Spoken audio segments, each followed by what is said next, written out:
All right, guys, Andrew Gerard here. I wanted to take a moment to share with you a really cool way that I use one of the Retouch for Me plugins with sports shoots or athletic shoots. Anytime you're dealing with people's physiques, this is a really great trick. So I'm going to start off. This is an image of the Enomoto twins that I just used for a campaign for Unity underwear. And let me get right into it. So Command J, I'm going to duplicate the layer. And under the filters, I'm going to go to Retouch for Me, and I'm going to use portrait volumes. Now, when we think of portrait volumes, we think of volumizing light or contouring the face and shaping light in features, getting Rembrandt light, perfect triangle on the cheek, that kind of thing, the forehead, the nose, and bringing out the dimensions of the face that are complementary. But we don't often think of that when it comes to physiques. But that's exactly what I'm going to use here. As you can see, I'm doing this in real time, so you can see how long it takes. I'm on an Apple M1 book, a little one too, what is this, 13 inches? 15 inches? I'm on this little thing. I use it because I travel a lot, and on planes I can work quite easily without elbowing the person next to me. So we're almost done here, and I'm going to show you how I implement this and why I create it on a different layer. Just one sec, almost done. Perfect. So now the mix here from 30%, you might not be able to see this in real time, but what I'm going to do is just crank it. I'm going to crank it all the way up, and it doesn't look good on their faces. It is very contrasty. If I showed the original before, after, you can see all of a sudden it's brought up the highlights more than it's darkened the shadows, because the shadows are already pretty contrasty here.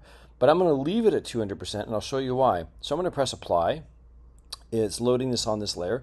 So now I have before and after. So instead of going in here now with a mask and a brush and painting it out, areas that I don't want it, etc., etc., etc., I'm going to do something easier. I'm not even going to use a mask. I'm going to double click this layer and use the blend if. So let me come in here on their chest and their pecs so that you can kind of see how this is going to work. So if I take it on and off, you'll be able to see, actually I can do it here, underline layer on the bottom, going to click the black slider to the right, and I'm going to take it completely off everywhere.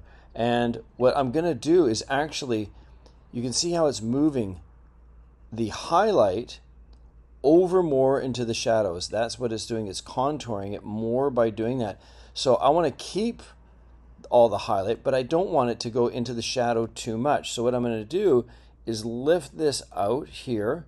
Now I've got a strong line, as you can see. I'm going to hold Alt on a Mac, or Option on a Mac, Alt on a PC, and split this little head into two. You can see right here by my cursor how that's split into two.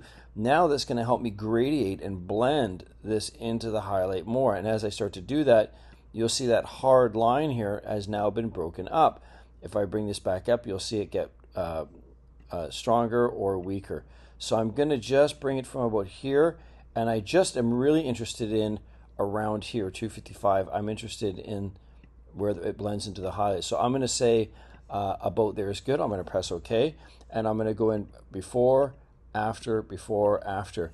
Now I'll zoom out a bit. You can see this effect over the whole thing, and basically what it does is it gives what I call a 3D pop. You can get this many different ways. This is just an easy and fast way. You can definitely see it here on, I don't know if this is Kato or Tack, but because they're twins, but you can see the before after. It gives a little glisten. You don't want to push it too far, but yeah, I thought I'd just share it with you. Portrait volumes on Retouch for Me. And full disclaimer here, the Retouch for Me have provided these for me for free. They're not paying me to do this video. They have no control over what I say. This is honestly what I use as a full-time working professional photographer. And yeah, they've given me a discount code that I'll leave in the description if you want to try it out. Until the next time, we'll see you then. Bye.